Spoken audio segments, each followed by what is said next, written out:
साथ में एमएलए राम प्रसाद जी डिनोर साहब और आनंद राय साहब हमारे आप सबसे निवेदन है ढोल नगाड़े बारी रख दे, नहीं तो हमारे कार्यक्रम में अव्यवस्था होगी। आप सबसे निवेदन है। जय जवाहर।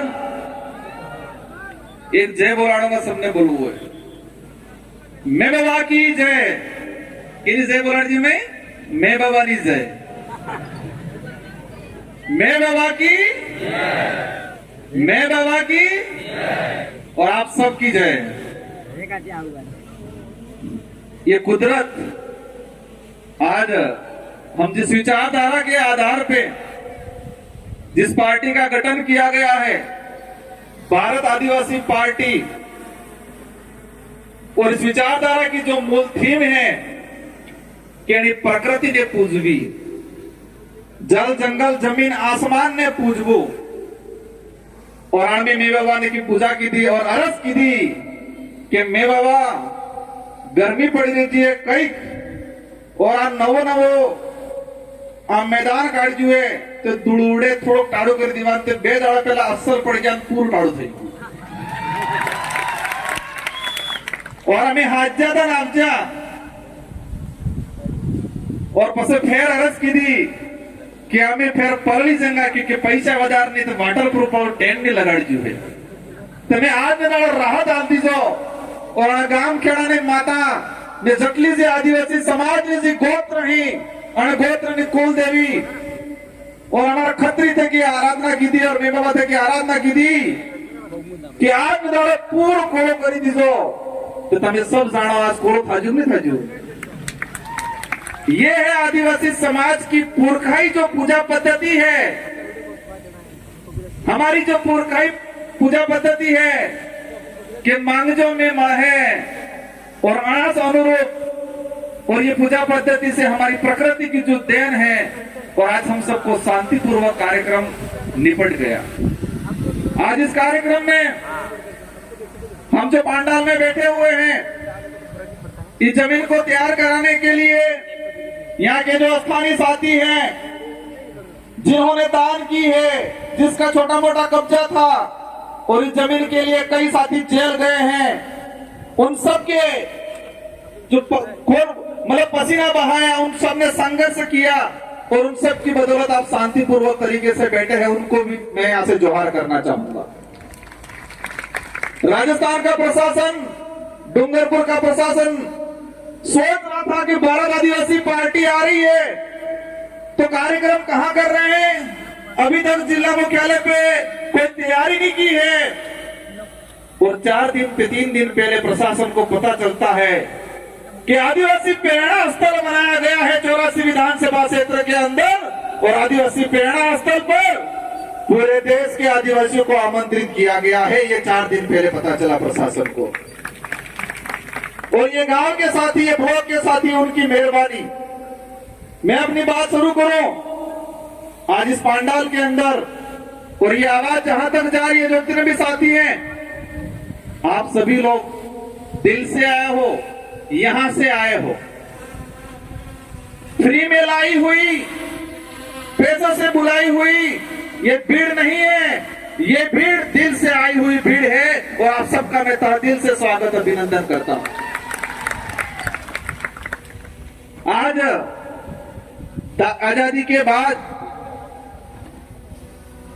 हमारी जो विचारधारा है, और इस विचारधारा के आधार पे ये जो पार्टी बनी है, और ये पार्टी पहली बार देश में और इस क्षेत्र के अंदर लोकतंत्र स्थापित करने का काम करेगी, और संविधान की जो मूल भावना है और लोकतंत्र की जो वास्तविक परिभाषा है उसको धरातल पे लाने का काम ये भारत आदिवासी पार्टी करने वाली है। इस पार्टी को बनाने के लिए कई जनों ने योगदान दिया, और इस पार्टी के आधार पे आने वाले समय में हमारे आने वाली पीढ़ी का भविष्य सुधारेंगे, जल जंगल की जमीन की लड़ाई लड़ेंगे, संवैधानिक हक अधिकार की लड़ाई लड़ेंगे, और कमल कांग्रेस की खटिया खड़ी करेंगे। हम क्या थे, क्या बना दिया, हमारे पूर्वज क्या थे, ताकतवर थे, स्वाभिमानी थे, दयालु थे और दानदाता थे। हमारे पूर्वज स्वाभिमानी थे, ताकतवर थे, दयालु थे और दानदाता थे। उस समाज को इन कांग्रेस बीजेपी ने फ्री की योजनाओं में मानसिक रूप से गुलाम बना के एक भीख मंगा बनाने का काम किया है। कांग्रेस बीजेपी ने 75 सालों के अंदर हमारे समाज को एक स्वाभिमानी समाज, एक दानदाता समाज, मेहनत से कमाने वाला समाज और इस देश का मूल मालिक होने का जो दावा हम करते हैं और हैं, उस समाज को कांग्रेस बीजेपी ने आज तक हमको कमजोर बनाने का काम किया है। आज ये जो पार्टी बनी है, इस पार्टी आने वाले समय में राजस्थान की सरकार कौन होगी, मध्य प्रदेश की सरकार कौन होगी, महाराष्ट्र की सरकार कौन होगी, ये तय करने का काम करेगी ये भारत आदिवासी पार्टी। कांग्रेस वाले कहते हैं, बड़े बड़े लॉलीपॉप देते हैं। एक नारा लगाया था उन्होंने, क्या लगाया था? नफरत के बाजार में मोहब्बत की दुकान खोलने आए हैं। क्या लगाया था? नफरत के बाजार में मोहब्बत की दुकान खोलने आए हैं। मैं कहता हूं, नफरत के बाजार में स्वाभिमान की दुकान खोलने आएगी भारत आदिवासी पार्टी, क्योंकि मोहब्बत वाले धोखा बहुत जल्दी देते हैं। मोहब्बत की बातें करने वाले धोखा बहुत जल्दी देते हैं। और हम इस देश के अंदर आदिवासी समुदाय, माइनॉरिटी, एससी, सभी को स्वाभिमानी बनाने का काम करने आएंगे। आज हमारा समाज किस तरह से बना दिया इन लोगों ने, हम लोगों को गुमराह कर दिया गया है, हमारे लोगों को मानसिक रूप से कमजोर कर दिया है। और मैं कई बार कहता हूं कि कांग्रेस बीजेपी 75 साल तक क्या किया? हमारे बाजे ने घुसवाई नाकचा सपा हो कि तू घुसवाई किया, कंप्लीट मानसिक रूप से की घुसवाई किया। और ये घुसपानो काम करने की दो जे कांग्रेस बीजेपी में लसवायला ताणी की दो, लसवायला ताणी घुसपार काम की दो। और ये विचारधारा जे घुसवायला ही आनंद चेतन थावानो काम कराड़ेगा, आनंद सावधान रहवानो काम कराड़ेगा, आनंद जागवानो काम कराड़ेगा। क्योंकि आज तक हमारे समाज के अंदर, हमारे पूरे आदिवासी इलाके के अंदर इन लोगों ने वोट बैंक बनाया गया है। और ये पार्टी, ये विचारधारा है। और इस पार्टी में यहाँ की जनता, क्षेत्र की जनता तय करेगी कि लोकसभा विधानसभा में हमारा कौन आदमी जाएगा।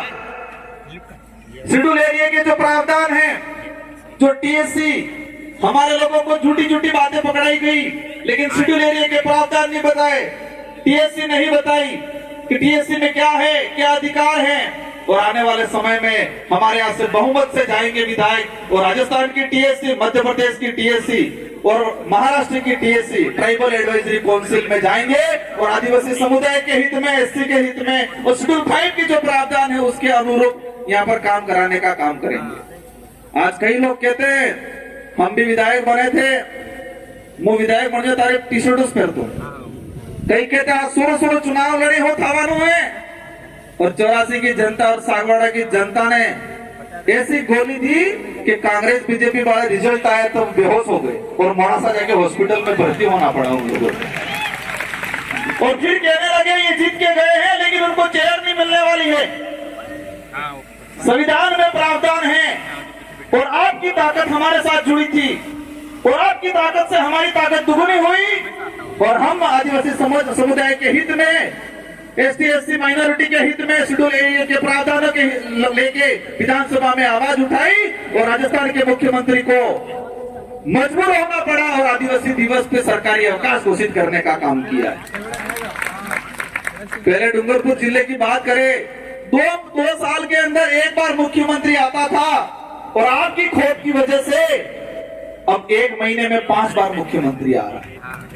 ये आपकी एकता है, आपकी ताकत है, आपका खौफ ऐसा है कि देश का मुखिया जो बन के बैठे हुए हैं, जो देश को बर्बाद कर रहे हैं, मोदी जी भी आ गए, अमित शाह भी आ गए, राहुल गांधी भी आ गए। क्या ये खौफ बरकरार रखना है, नहीं रखना है? ये खौफ बरकरार रखना है, कहना है उनको कि सब आ जाओ, तो भी इस क्षेत्र की जनता बहकाम में आपके फ्री की योजनाओं में आने वाली नहीं है। आज कई लोग कहते हैं कि क्षेत्र पार्टियां क्या होती है। जो लोग आए साथी आज, उनको जाने के बाद मनोबल तोड़ने वाले बहुत सारे मिलेंगे। क्षेत्र पार्टियां कहां तक रहती है? क्षेत्र पार्टी अगर नहीं होगी तो हमारा भारत देश नहीं होगा। मैं क्या कहना चाह रहा हूं कि क्षेत्र पार्टियां अगर नहीं होगी तो ये देश नहीं रहेगा, ये तानाशाही हो जाएगा, हिटलर शाही शासन हो जाएगा इस देश के अंदर। और क्षेत्रीय पार्टियों की वजह से ही इस देश में आम जनता के हित में कानून बने हैं आज तक। और आज तानाशाही सरकार है क्योंकि एक तरफा बहुमत है। आप सबको अवगत करा देना चाह रहा हूं कि यूपीए की सरकार बनी 2004 के अंदर, सेकंड यूपीए की सरकार बनी 2008 में, और देश के अंदर जो आम जनता के हित में जो कानून बना है, जो कांग्रेस आज उसके आधार पे वोट मांगती है, कहती है कि रोजगार गारंटी हम लाएं, सूचना का अधिकार हम लाएं, खाद्य सुरक्षा अधिनियम हम लाएं, वो झूठा दावा करती है। उसका इतिहास बताऊंगा इस मंच के माध्यम से। अगर क्षेत्रीय पार्टियां 2004 में यूपीए की सरकार बनी, 15 संगठनों ने समर्थन दिया और कांग्रेस को कहा देश के अंदर अगर रोजगार गारंटी का कानून नहीं लाओगे तो हम आपको समर्थन नहीं देंगे, और कांग्रेस को मजबूरन उस समय रोजगार गारंटी कानून लाना पड़ा, इसकी इच्छा से नहीं लाई। ये ताकत है क्षेत्रीय पार्टियों की। क्षेत्रीय पार्टियों की वजह से सूचना का अधिकार अधिनियम आया, क्षेत्रीय पार्टियों की वजह से शिक्षा का अधिकार अधिनियम 2009 बना। अगर क्षेत्रीय पार्टियां नहीं होती तो ये जितने भी जो अधिनियम बने हैं, वो अधिनियम आम जनता के हित में जो बने हैं वो नहीं बनते। और आप देख सकते हो उसका उदाहरण 2014 के बाद एक तरफा भाजपा की सरकार आई और उस सरकार ने सभी कानूनों को कमजोर करने का काम किया। आरटीआई को कमजोर करने का काम किया, नरेगा कानून को कमजोर करने का काम किया, खाद्य सुरक्षा अधिनियम को कमजोर करने का काम किया। इसलिए क्षेत्रीय पार्टियां जब तक इस देश में जीवित रहेगी तब तक ये देश रहेगा, देश का संविधान रहेगा। और जो लोग देश का नाम बदलने की बात करते हैं, जो लोग देश का नाम बदलने की बात करते हैं, कौन कर रहा है देश का नाम बदलने की? कौन बात कर रहा है? भाजपा के लोग कह रहे हैं कि हम देश का नाम बदलेंगे। उनको 2023-24 में एहसास कराना है कि जो देश का नाम बदलने की बात करते हैं, जो संविधान बदलने की बात करते हैं, जो आरक्षण खत्म करने की बात करते हैं, उन लोगों को वापस गुजरात भेज देना है। कहां भेजना है? गुजरात भेज देना है। उनको एहसास कराना है कि ये भीड़ अब भीड़ नहीं रही है, भीड़ने वाले हो गए हैं, और ये भीड़ने वाले आने वाले समय में लोकतंत्र की वास्तविकता समझाने का काम करेंगे। साथियों, उदयपुर संभाग के अंदर बांसवाड़ा के अंदर तानाशाही की जा रही है। बांसवाड़ा में आरक्षण को लेकर जो आंदोलन हुए उसमें परेशान किया जा रहा है। बांसवाड़ा में एट्रोसिटी एक्ट को लेकर हमारे भाई थाने में गए, 200 लोगों पे मुकदमा किया गया है। उन बांसवाड़ा के मंत्रियों को भी एहसास कराना है कि ये राजतंत्र नहीं, ये लोकतंत्र है, और लोकतंत्र की परिभाषा 2023 में हम आपको दिखाएंगे। साथियों, हम लोग उन लोगों को भी आह्वान करना चाह रहे हैं कि हमें शांतिपूर्वक तरीके से, हमें किसी प्रकार के बेवजह उग्र आंदोलन नहीं करना है, क्योंकि काकरी डुंगरी में हम शांतिपूर्वक तरीके से हमारे साथी आंदोलन कर रहे थे। कमर कांग्रेस के लोगों ने मिलके हमारे लोगों को फंसाया गया, वहां पर जाके जबरदस्ती धांधली करवाई।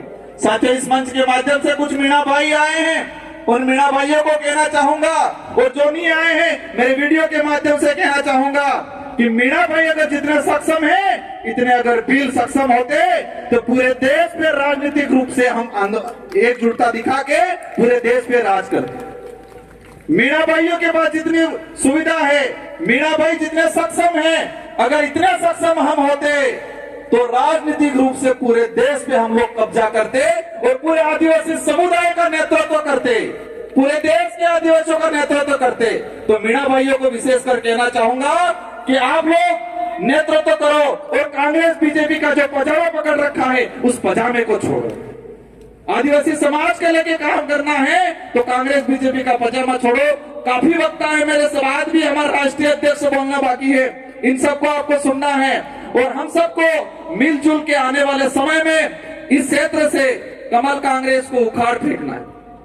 हमारे यहाँ हमारी माताएं बहनें भी आई हुई हैं, इन माताओं बहनों को कहना चाहूंगा मैं, हम लोगों को किस तरह बनाया गया है, किस तरह किस कंडीशन में ले आए हैं ये लोग। हम लोग कौन थे, मैं एक उदाहरण के माध्यम से कहना चाहूंगा। आज कोरोना आया, पर्ची मेरे पास आने ही वाली है, भाई ने पकड़ ली ऐसा लग रहा है, लेकिन मैं एक बात बोल के अपना वक्तव्य खत्म करूंगा। माउंट आबू और सिरोही, जहां पर सड़क पे बंदर रहते हैं, बांद्रा, और जो मादाएं थी उसी कोरोना के काल के कुछ समय पहले बच्चों को जन्म दिया, और उनको जो फ्री में जितने यात्री जा रहे थे वो सारे यात्री नारियल देते, कोई रोटी देता, तो सारे के सारे जो बंदर थे वो जंगल का खाना भूल गए, उनकी ताकत को भूल गए, और जो फ्री का मिल रहा था उसी को खाना लग गए।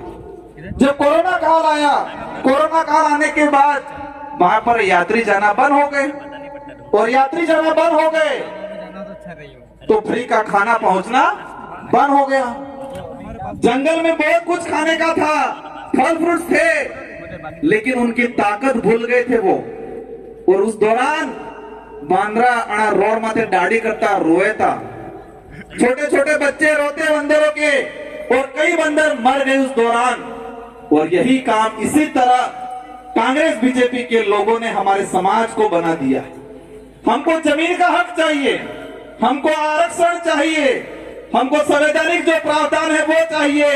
आपके फ्री की 5 रुपए 10 रुपए की थैली नहीं चाहिए, ये बोलना है कमल कांग्रेस को, लोगों को।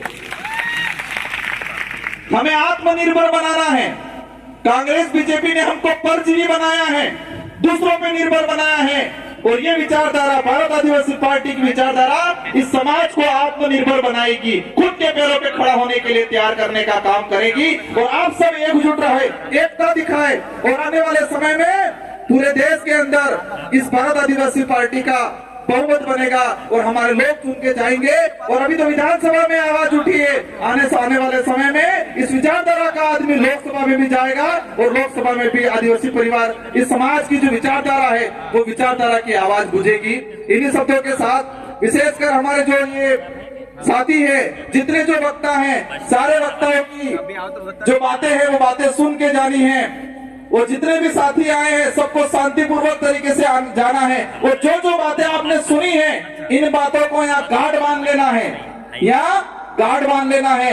ये गार्ड कार्य सुड़वी बोटन दाड़े कई आंदोलन में जो एकता राखवी है, एकता राखवी, पर एकता राखवी क्या रही है इसने खबर है। एकता रखनी है, और एकता विशेषकर चुनाव के वक्त रखनी है। और इस देश के संविधान के अनुरूप हमारे देश को चलाने के लिए प्रत्येक 18 साल के ऊपर वाले व्यक्ति को एक चाबी दी गई है। 18 साल से ऊपर वाले प्रत्येक व्यक्ति को एक चाबी दी गई है, और वो है मतदान। ते मतदान नहीं करवो, इन्हें उपयोग करवो है, मत का अधिकार है हमारा। और ये वोट वाली जी चाबी है, ये लोकतंत्र की कुंजी है। और एकता कब रखनी है, ये चाबी लगाने के वक्त एकता रखनी है। और कांग्रेस बीजेपी का ताले पे ऐसी चाबी लगानी है कि इनका ताला जंग खा जाए और कभी नहीं खुले, और भारत आदिवासी पार्टी का दरवाजा खुल जाए, और इस दरवाजे से संवैधानिक प्रावधानों के तहत हमको अधिकार मिले, ये काम करना है, ये एकता रखनी है। इन्हीं शब्दों के साथ आप सबको धन्यवाद, आभार। जय जोहार, जय भारत, जय भील प्रदेश। बहुत बहुत धन्यवाद।